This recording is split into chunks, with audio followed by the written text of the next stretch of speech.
Sometimes, death is the only way to hear the truth about the people you love most. Sometimes, you have to die to finally see who they really were all along.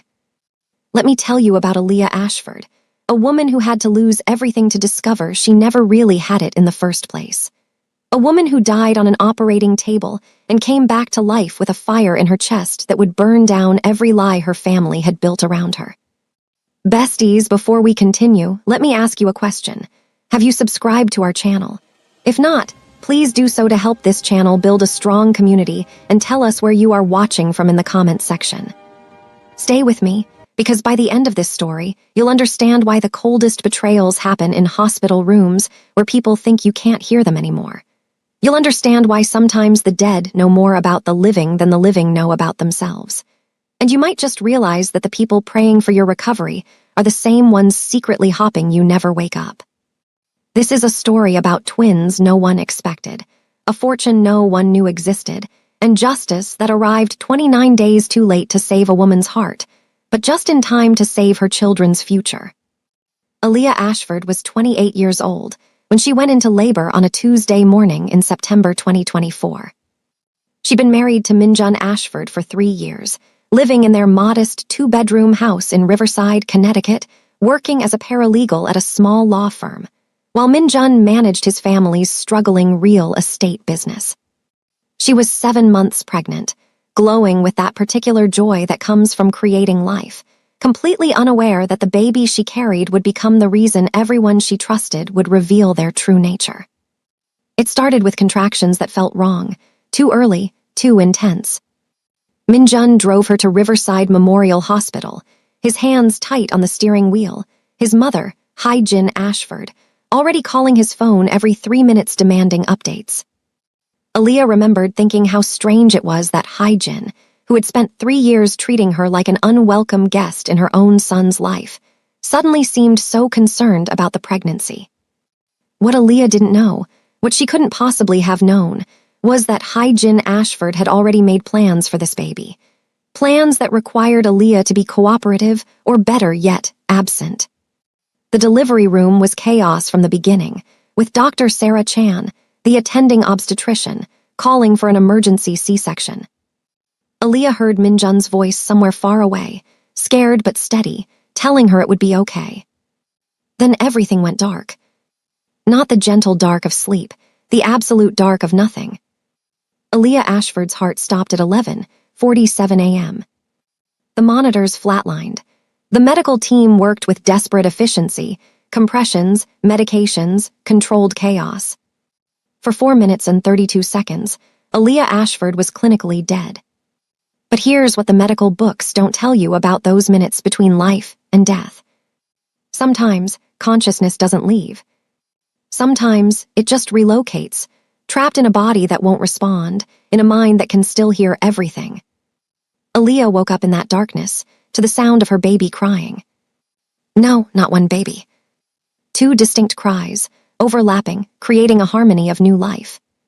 Twins, she heard Dr. Chan say, her voice filled with wonder and relief. She was carrying twins. We had no idea.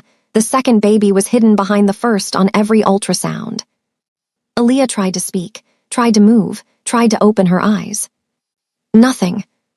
Her body was a prison, and she was locked inside, conscious but completely paralyzed. The medical term is locked-in syndrome, a rare complication where the patient is aware but cannot move or communicate. To everyone in that delivery room, Aaliyah Ashford looked dead. Her eyes were closed, her breathing maintained only by machines, her body completely still.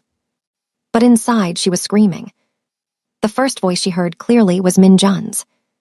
Are they okay? Are the babies okay? They're perfect, Dr. Chan replied.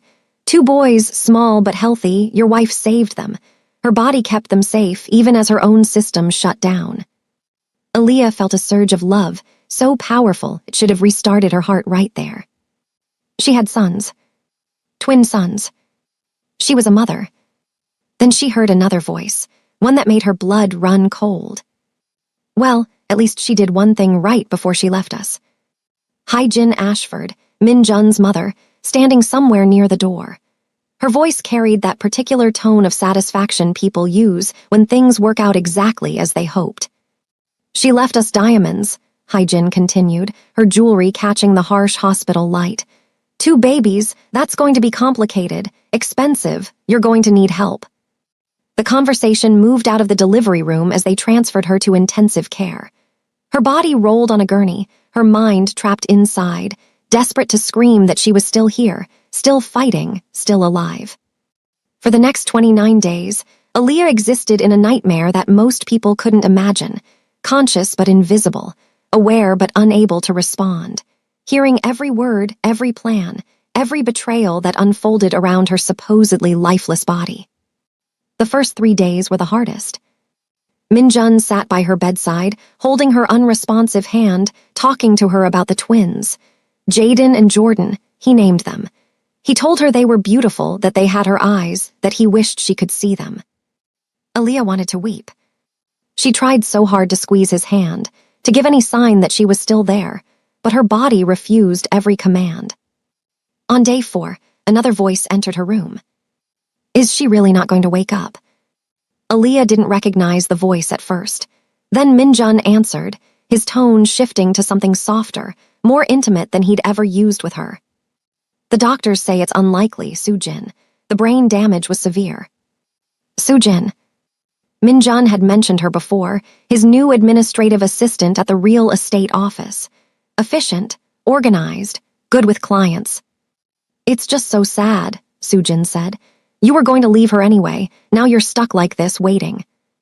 The words hit Aaliyah like physical blows. Going to leave her? What? Sujin continued. It's complicated, Minjun. The timing is just terrible, but now you have the twins. We can raise them together. We talked about this. This was not mourning.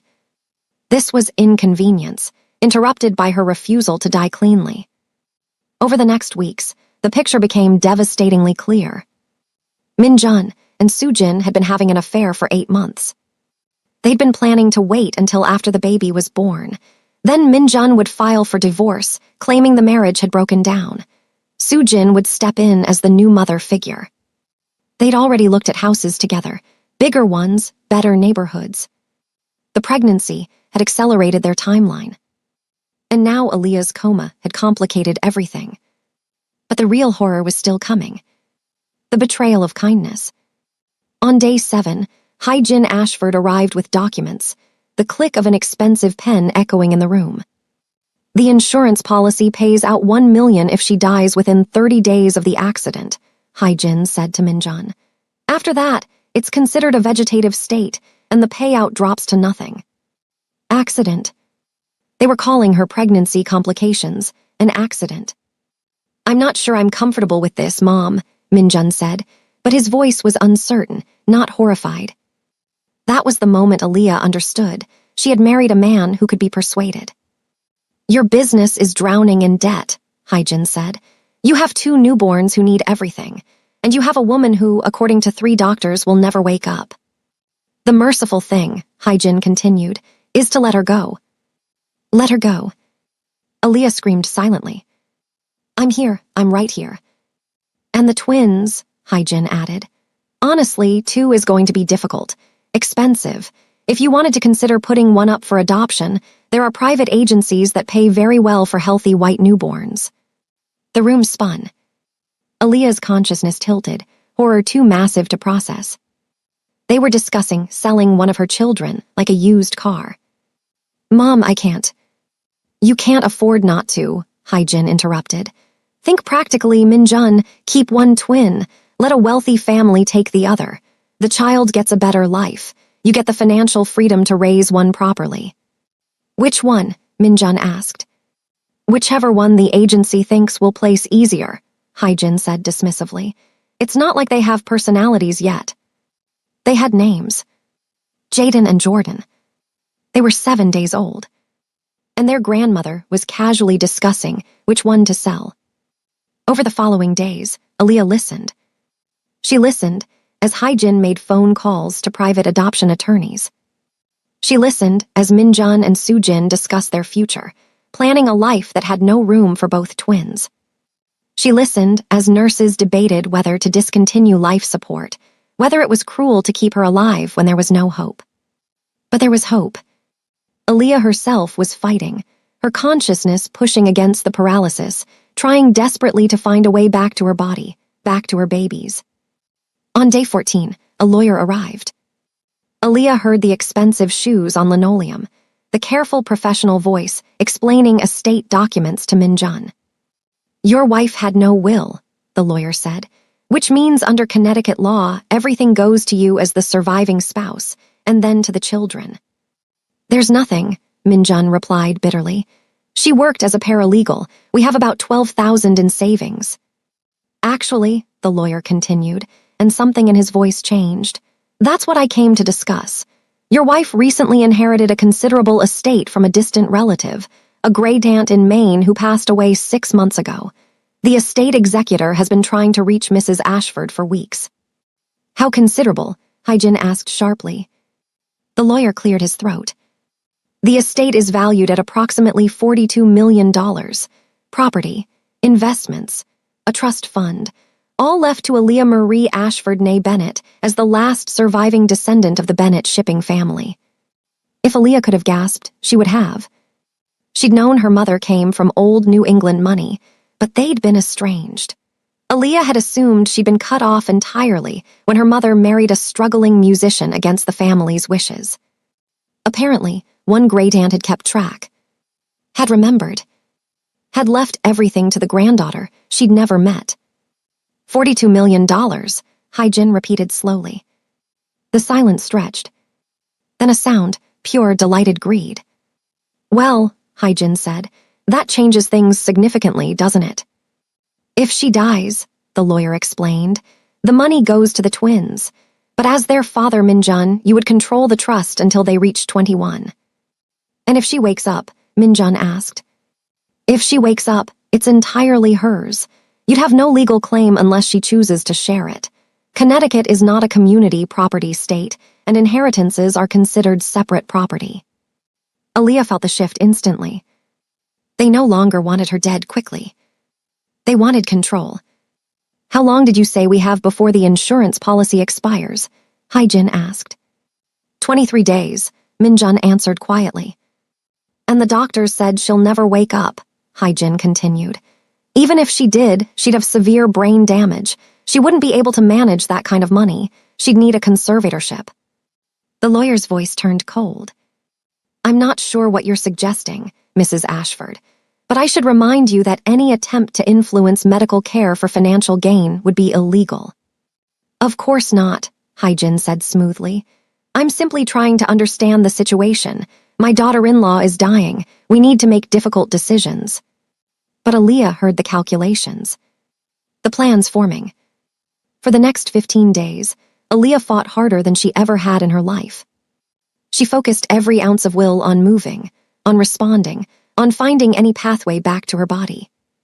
Physical therapists moved her limbs, testing for responses. She tried to tense against them, nothing.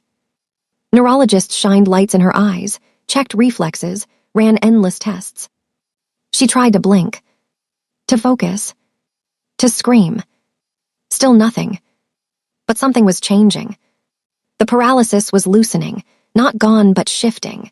Somewhere deep in her nervous system, connections were reforming, messages from her brain finally starting to reach her muscles again.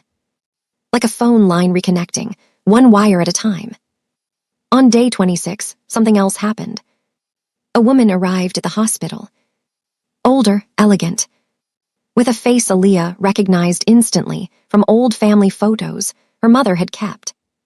"I'm Evelyn Bennett," the woman said, pulling a chair close to Aaliyah's bed.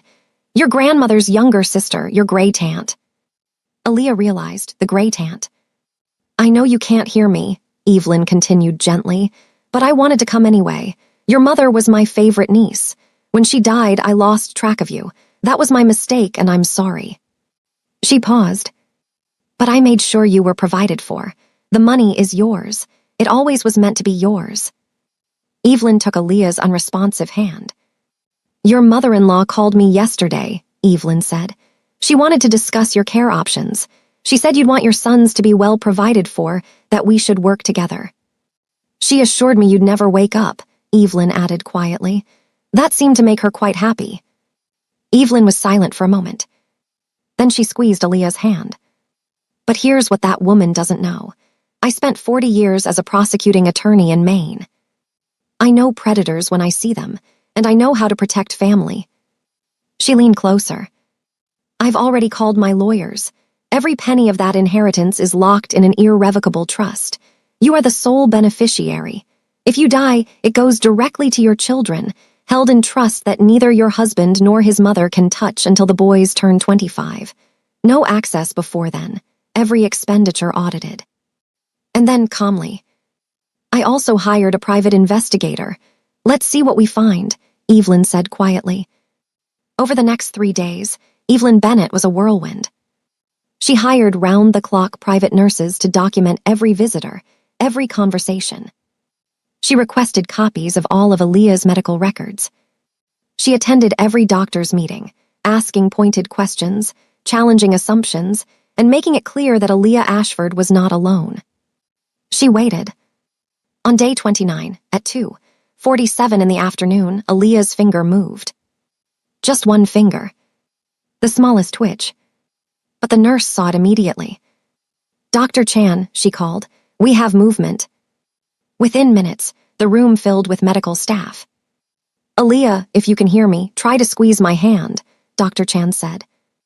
Aaliyah focused, every atom of her being on that hand. Squeeze. Squeeze. Squeeze. Her fingers contracted, weakly but unmistakably. The room erupted in controlled excitement. More tests. More commands. Blink your eyes. Move your toe. Squeeze again. Each response took monumental effort. But Aaliyah gave them. She was coming back. After 29 days of silence and imprisonment, she was finally coming back. By evening, she could open her eyes. The light was blinding, painful, but it was the most beautiful thing she'd ever seen. Faces swam into focus. Dr. Chan, smiling. Nurses, amazed. Evelyn, tears streaming down her elegant face. And in the doorway, looking like he'd seen a ghost, Minjun Ashford. Behind him, Hyjin's face was ashen, her mouth opening and closing soundlessly. Aaliyah's lips moved. Her voice came out barely a whisper, rough from weeks of disuse. My babies, she managed. Where are my babies? They're in the nursery, Dr. Chan said gently, and I believe it's time we discuss some things. Thank God, Minjun said. We thought we'd lost you. Aaliyah's voice was stronger now, each word deliberate. I heard everything. The color drained from Minjun's face. Every conversation, Aaliyah continued. Every plan, every betrayal, I heard all of it. Hyjin stepped forward. You're confused. You've been unconscious. You don't. I was in a locked-in coma, Aaliyah interrupted, her voice gaining strength. I was conscious but paralyzed. It's documented in my medical records. Dr. Chan, Aaliyah said, tell them. Dr. Chan nodded slowly. It's incredibly rare, but yes, Aaliyah was likely conscious for most of her coma. Her brain never stopped functioning. Hyjin's face went from pale to gray. I heard you planning to sell one of my children, Aaliyah said, her voice shaking now with rage. I heard you celebrating my death. I heard you discussing how to control my inheritance. That's not, we would never, Minjun stammered. $42 million, Aaliyah said. That's what my great-aunt left me. Money you'll never touch, money you were so eager to steal. Evelyn stepped beside Aaliyah's bed, her presence commanding. I've already secured the inheritance in a trust that neither of you can access, Evelyn said. I've also hired investigators who discovered some interesting things about unpaid taxes. Should we discuss those, Hyjin? Hyjin's mouth opened and closed like a fish drowning in air. And you, Minjun, Evelyn continued. I believe your girlfriend, Sujin, would be interested to know that you've been promising her a future funded by your wife's death. The private investigator has recordings. Minjun stumbled backward. Please, he whispered. Aaliyah, I can explain. Get out, Aaliyah said. Then louder. Get out. Both of you. But the babies, Hyjin started. Only mine, Aaliyah said. You'll never see them again, you'll never touch them, you'll never speak their names. Security was called. Minjun and Hyjin were escorted from the hospital. That night, Aaliyah held her sons for the first time. Jaden and Jordan. Tiny, perfect. Dark hair, dark eyes, looking up at her like she was their entire world. Which she was. Because she'd come back from death itself to protect them. The legal battle that followed was brutal. Minjun tried to claim paternal rights. Hyjin tried to claim grandparental visitation. Both claims were destroyed. By the recorded conversations the private nurses had documented, by the adoption agency consultations, by evidence of Minjun's lies to Sujin, and by financial records that painted a very clear picture of intent. By Christmas, Aaliyah had full custody. Minjun was granted supervised visitation rights, a privilege he rarely used. Hyjin Ashford was legally barred from contact with the twins until they turned 18. The inheritance from Evelyn Bennett's sister was more than money. It was freedom. Aaliyah left Connecticut. She moved to Portland, Maine, near Evelyn, who became the grandmother her sons deserved. She went back to school.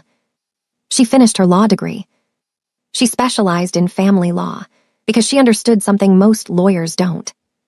That betrayal happens in hospital rooms where people think you can't hear them.